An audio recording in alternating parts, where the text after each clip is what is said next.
বিসমিল্লাহির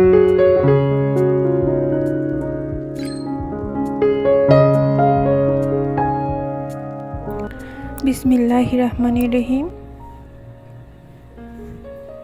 দুপুরের রান্নাবান্না দিয়ে আজকে ভিডিওটি শুরু করলাম।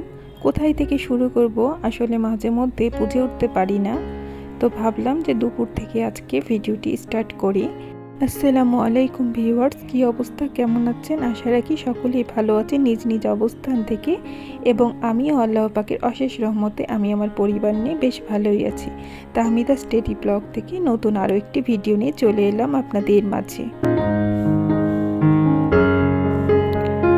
আর সকালে নাস্তা বানানোর পর দুপুর থেকে যেভাবে আমি আসলে রান্না করি আর তার ফাঁকে ফাঁকে সংসারের কাজগুলো গুছিয়ে করি, সেটাই আজকে আমি আপনাদের সাথে শেয়ার করতে যাচ্ছি। আশা করি আপনাদের কাছে ভিডিওটি ভালোই লাগবে। তো যেহেতু আমার এটা ডেইলি ব্লগ ভিডিও, তো আমি সারাদিন যা করি তাই তুলে ধরার চেষ্টা করি। তো একঘেয়েমিভাবে যে কোনো কিছুই দেখাতে চাইলে কি হয়, ভালো লাগে না। যার কারণে সংসার টুকটাক সব রকমের কাজ আমি খুবই শর্ট টাইমে ভিডিও আকারে তুলে ধরার চেষ্টা করি। প্রথমে আমি লাউ রান্না করেছি ডিম দিয়ে। তো এভাবে কিন্তু লাউ ডিম দিয়ে রান্না করতে বেশ ভালোই লাগে। আর তারপরে কিন্তু আমি ভুড়িটা রান্না করে নিয়েছি, গরুর ভুড়ি, তার সাথে কিছু আলু অ্যাড করেছিলাম। তো এরপরে কিন্তু আমি আমার ডাইনিং টেবিলটা পরিষ্কার করে নিচ্ছি উপরের গ্লাসটা তুলে নিয়ে। কিন্তু এই পরিষ্কারের কাজটা কিন্তু আমি করছি না, আপনাদের ভাইয়া করছেন। উনি যেহেতু ছুটিতে এসেছেন, তো আমি ভাবলাম যে এই কাজটা করে নিলে খুব বেশি ভালো হয় আসলে আমার জন্য, কারণ এটা এক মেয়ে মানুষের পক্ষে সম্ভব না একা না। উপরের গ্লাসটা কিন্তু অনেক বেশি ভারী, তো 2-3 জন মানুষ কিন্তু লাগে এটা উঠাতে।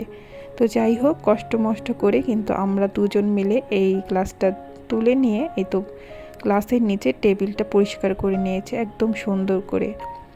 আর অনেক ধুলো জমেছিল, এখন কিন্তু অনেকটা সুন্দর লাগছে। কিন্তু এই সুন্দরটা একটু ধরে রাখার জন্য আমি কি করেছি, উপরে একটা টেবিল ক্লথ বিছিয়ে নিয়েছি, যে কিছুদিন যেন আমার এই ডাইনিং টেবিলটা একটু সুন্দর থাকে। কারণ অনেক দিন পর কি হবে, ক্লথটা যখন উঠাবো তো ডাইনিং টেবিলটা দেখতে একদম নিউ লাগবে, একদম ঝকঝকে তকতকে। যার কারণে আমি কিছু দিনের জন্য একটু ক্লথটা বিছিয়ে রেখেছি। আসলে এক এক সময় এক এক ধরনের সুন্দর করে যখন আমি লুকটা চেঞ্জ করি আমরা, তখন কিন্তু সেই জিনিসটাও দেখতে অনেক সুন্দর লাগে আর অনেক কিছু পরিবর্তনও লাগে। এখন পর্যন্ত যে সকল আপু ও ভাইয়ারা আমার ভিডিওটির সাথেই আছেন, আশা রাখি ভিডিওর কোনো একটি অংশ আপনার কাছে ভালো লেগেছে। আর সে ভালো লাগা থেকে প্লিজ আমার ভিডিওটিতে একটি লাইক দিয়ে দিবেন। আর এই ধরনের ভিডিও যদি আপনারা সব সময় দেখতে চান, তো প্লিজ আমার এই চ্যানেলটিকে সাবস্ক্রাইব করে আমার এই ছোট্ট পরিবারের সদস্য হয়ে আমার পরিবারে থেকে যেতে পারেন। যদি আপনি এই কাজটি অলরেডি করে থেকেছেন, তো আপনাকে জানাই অসংখ্য অসংখ্য মন থেকে দোয়া ও ভালোবাসা। তো এই যে এখানে আমরা আসলে আজকে বিকালে একটু বাইরে গেছিলাম, তো কিছু ফলমূল কিনে এনেছি। আর আমার মেয়ে তো এই যে হলুদ কালারের তরমুজটা দেখে ও কিনবেই, বলছে আম্মু অনেক কিউট লাগছে আর একদম বেবির মতো ছোট্ট। তো সে তো কোলে করে নিয়ে খুব মহা খুশি।